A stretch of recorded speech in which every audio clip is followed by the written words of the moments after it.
Hello everyone, I would like to welcome you all on my channel billionaires mindset.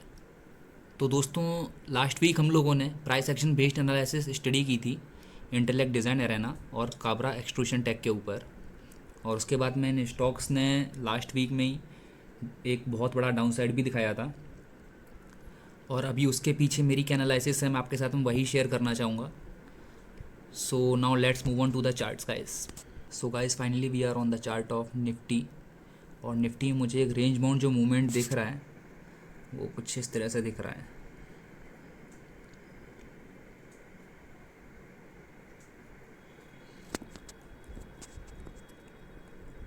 तो Nifty जो है अपना वो एक रेंज में ही कुछ मूव होता दिखाई दे रहा है। अगर आप देखोगे इसके यहाँ पे,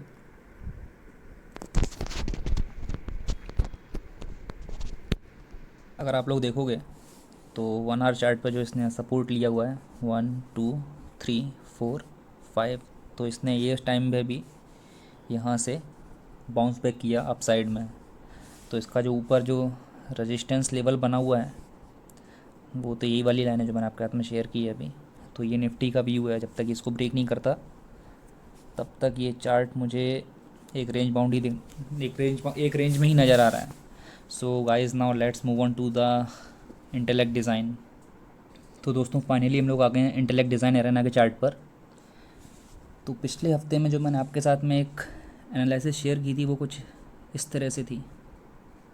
अगर आप देखोगे तो मैंने कुछ इस तरह से यहाँ पर आपके साथ में एक पैटर्न शेयर किया था जहाँ पे इसने ब्रेकआउट दिया था और फिर ये स्टॉक काफ़ी अपसाइड में भागा भी था। देख रहे हो आप लोग। लेकिन उसके बाद में फिर इसके रिजल्ट्स कुछ थोड़े इधर उधर हो गए क्वार्टर ऑन बेसिस पर। तो थोड़ा इसमें काफ़ी ह्यूज फॉल भी आया, क्योंकि ये स्टॉक डायरेक्ट 892 पे 900 के लेवल पे इसने जो अपना हाई बनाया था 892 से इसने डायरेक्ट लो बनाया 695 का। लेकिन उसके बाद में इसने सपोर्ट भी कहाँ पर लिया, अगर आप देखोगे ना, ये देख रहे हो आप ये वाली लाइन। तो जहाँ पर इसने लास्ट टाइम पे रेजिस्टेंस फेस किया था या ब्रेकआउट दिया था, इसने उसी लाइन पे जाकर के सपोर्ट भी लिया है। तो अभी ये ऊपर वापस जाने की कोशिश तो कर रहा है और इसमें अभी एक नया पैटर्न मुझे बनता दिखाई दे रहा है। अगर आपके साथ में शेयर करूँगा तो दोस्तों, मार्केट में कैसा रहता है कि आप किसी एक पर्टिकुलर पैटर्न पर हमेशा रिलाई नहीं कर सकते हैं। जिस तरह से मार्केट आगे मूव करता है, नई कैंडल्स बनती हैं, नए नए पैटर्न्स बनते जाते हैं। तो बहुत बार ऐसा भी होता है कि जो आपके प्रीवियस स्टडी रहती है वो वैलिडेट नहीं रहती है फ्यूचर में। तो अभी जो मुझे इसमें नए जो लेवल दिखाई दे रहे हैं, अगर आप देखोगे इसने सपोर्ट भी देखो कितना ब्यूटीफुली लिया हुआ है यहाँ पर आकर के। इसी लाइन पर इसने सपोर्ट भी ले लिया है अपना। तो इसके लिए जो फ़िलहाल अगला टारगेट जो मुझे दिख रहा है वो है अराउंड 790। और 790 ब्रेक करता है तो फिर उसके बाद में ये जाएगा 850 पे।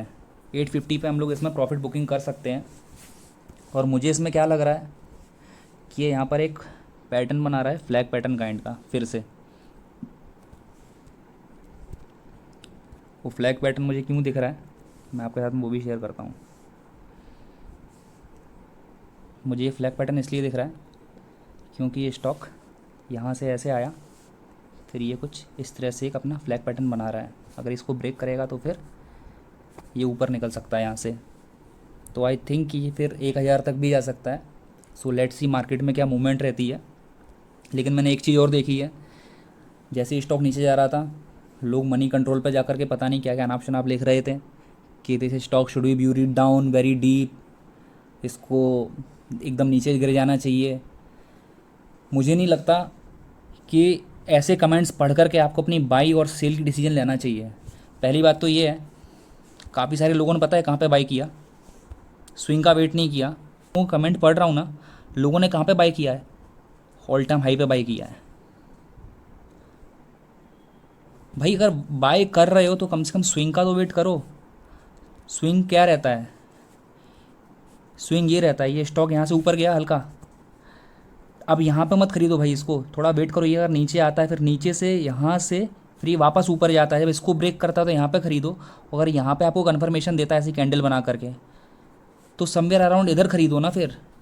भाई इतने हाई पे बाई करने की ज़रूरत क्या है इसको, ये बताओ आप। यहाँ पे बाई किया जाकर जिन लोगों ने, तो सीधी सी बात है भाई, उनको तो फिर लॉस ही होगा। मार्केट को कम से कम पढ़ो तो यार। हाँ, मैं देख रहा हूँ लोगों को 2-2 लाख रुपए का लॉस हुआ है, कमेंट पोस्ट कर रहे हैं, दूसरों के वीडियोस पे जाके लिख रहे हैं कि भाई अभी इसको होल्ड करूँ कि इसको बेच दूँ। भाई अगर आपने स्टॉप लॉस तब नहीं लिया, इसलिए कहते हैं स्टॉप लॉस लेना चाहिए हमेशा। अगर आपने स्टॉप लॉस तभी नहीं लिया, 890 पर ख़रीदा था जा करके, अब आप इसको 700 के नीचे बेचोगे, 890 का शेयर 690 में जाके बेचोगे। इसके लिए कहते हैं मार्केट में स्टॉप लॉस लेना चाहिए, एनालिसिस रहनी चाहिए। आप दूसरों के वीडियो पे जाके कमेंट करोगे, दूसरों से पूछोगे, भाई पैसा आपका है, दूसरों को कोई फ़र्क नहीं पड़ता। और मनी कंट्रोल पे या फिर किसी भी ऐप पर अगर आप इंफॉर्मेशन लेने जा रहे हो, खुद से एनालिसिस करने जा रहे हो, उनके आप फाइनेंशियल्स देख रहे हो, आप उनका जो डेटा है जो वो साइट प्रोवाइड करती है वो देख रहे हो, तो बहुत अच्छी बात है। लेकिन आप अगर किसी के कमेंट पढ़ रहे हो, वहाँ पर जाकर के कोई आदमी लिख रहा है आकर के कि इसको ख़रीद लो बेच लो, सीरियसली पता नहीं मैं क्या बोलूँ उसके लिए। यार अपने डिसीजंस के लिए खुद जिम्मेदारी लो या रिस्पॉन्सिबिलिटी लो, खुद डिसाइड करो ख़रीदना है कि नहीं ख़रीदना है।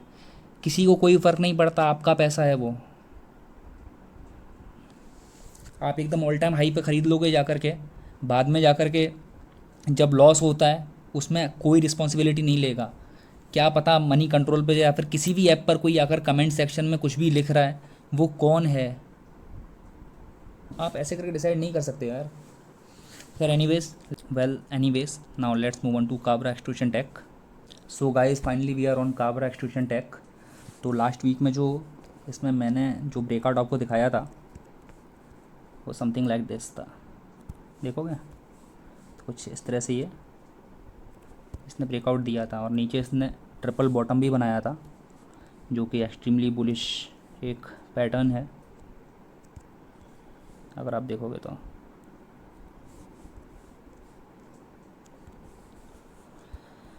और फिर ये तो मंथली चार्ट था, फिर इसमें डेली चार्ट पे जो मैंने एनालिसिस की थी वो समथिंग लाइक दिस थी। ये कंसोलिडेशन फेज़ में चल रहा था,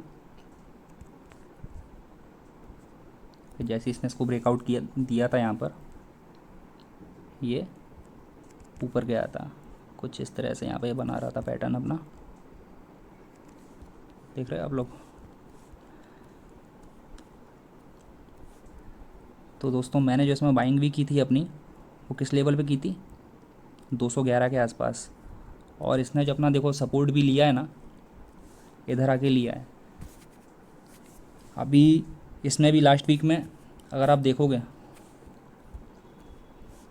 तो 27 जुलाई को 10% ही गिरावट आई, काफ़ी सारा पैनिक भी क्रिएट हुआ। लेकिन मैं इस स्टॉक में तब भी बुलिश था क्योंकि मैंने इसकी एनालिसिस की थी, वो मैंने मंथली चार्ट पे की थी। और मैं जो इसका सपोर्ट एक्सपेक्ट कर रहा था वो इस वाली लाइन पे कर रहा था। किस वाली लाइन पे, ये लाइन मैंने ड्रॉ की है ना, ये वाली लाइन पे।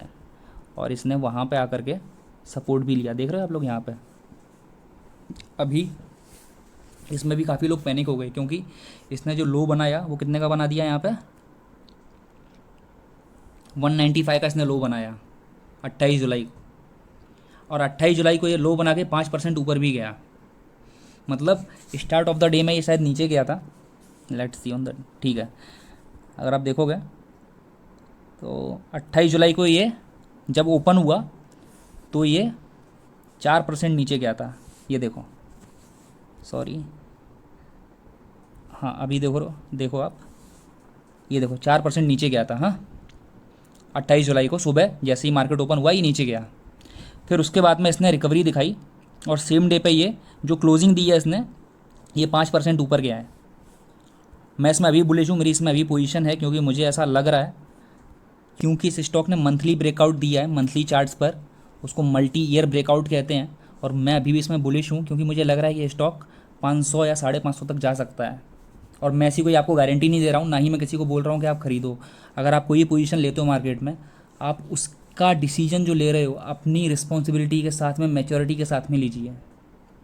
प्लीज़ कोई वीडियो देख कर के, कोई कमेंट सेक्शन पढ़ कर के आपको पोजीशन बनाने की ज़रूरत नहीं है। रिक्वेस्ट कर रहा हूँ आप लोगों से, मैं मेरा ही वीडियो नहीं बोल रहा, किसी का वीडियो देख कर के प्लीज़ कोई पोजीशन मत लो मार्केट में। अभी अगर आप देखोगे तो मुझे इस चार्ट पे क्या दिख रहा है, 15 मिनट्स पर जा रहा हूँ मैं, 15 मिनट चार्ट पर आ गया हूँ दोस्त। मुझे इस चार्ट पे क्या दिख रहा है, मुझे इस चार्ट पर ये दिख रहा है,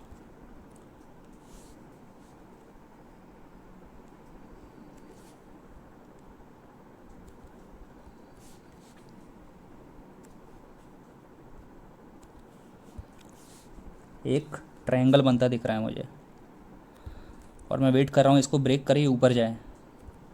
मैं चाहूँ तो इसमें अभी भी अपनी पोजीशन को स्क्वायर ऑफ कर सकता हूँ, क्योंकि मैं अभी भी इसमें थोड़ा बहुत तो प्रॉफिट में हुई, कोई लॉस नहीं है मेरा।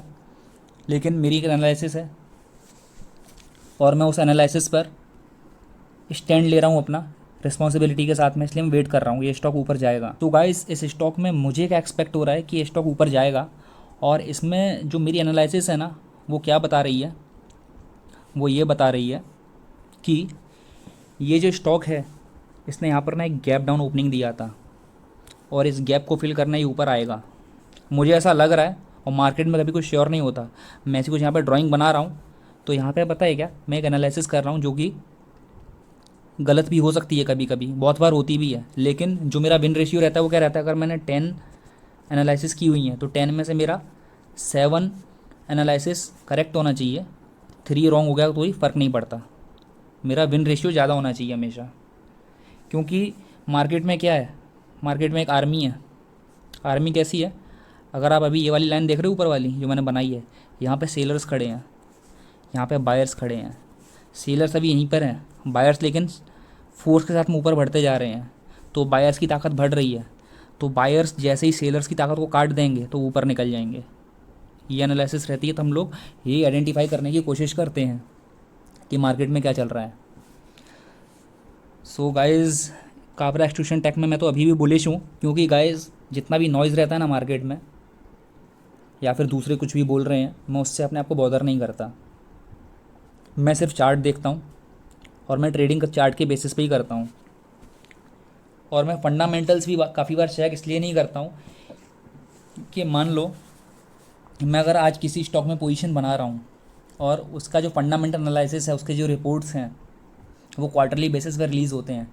अगर मान लो कि ये जो क्वार्टर के अभी जो रिजल्ट्स आए हैं इस क्वार्टर के, Q1 के, Q2 के, ठीक है, अगर 1 महीने बाद आप ट्रेड करने जाओगे मार्केट में तो मार्केट कितना बदल चुका होगा। एग्जाम्पल का समझाता हूँ।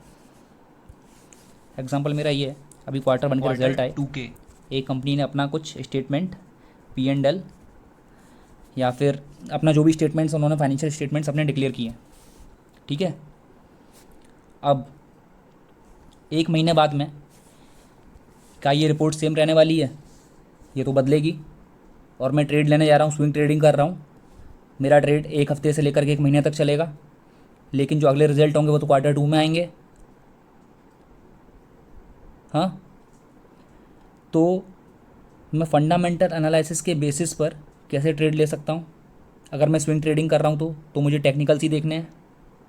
हाँ, अगर मुझे लॉन्ग टर्म जाना है, तो अगर मैं इन्वेस्टमेंट कर रहा हूँ 1 साल या उससे ज़्यादा, 10 साल के लिए, 5 साल के लिए, तो अब मैं फंडामेंटल चेक करूँगा कि इस कंपनी ने पिछले कुछ सालों में कैसा परफॉर्मेंस दिया है मार्केट में। This is all what I want to tell you guys.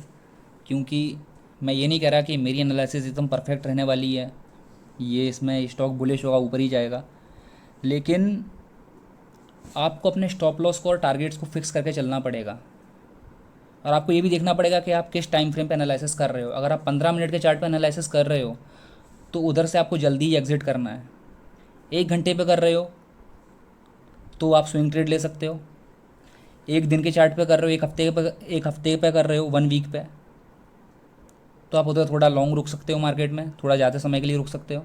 So it depends कि आप किस टाइम फ्रेम पर अपनी एनालिसिस कर रहे हो, आपके स्टॉप लॉस क्या हैं, आपके टारगेट्स क्या हैं, और आप किस पैटर्न को फॉलो कर रहे हैं, आपको क्या दिख रहा है चार्ट पर। So this is all what I want to say for now. और ठीक है guys, thanks for watching the video. अगर वीडियो अच्छा लगा तो प्लीज़ लाइक कीजिए, शेयर कीजिए। अगर चैनल को सब्सक्राइब ना किया हो तो प्लीज़ सब्सक्राइब कर डालिए। Thanks for watching the video guys, see you in next video, take care.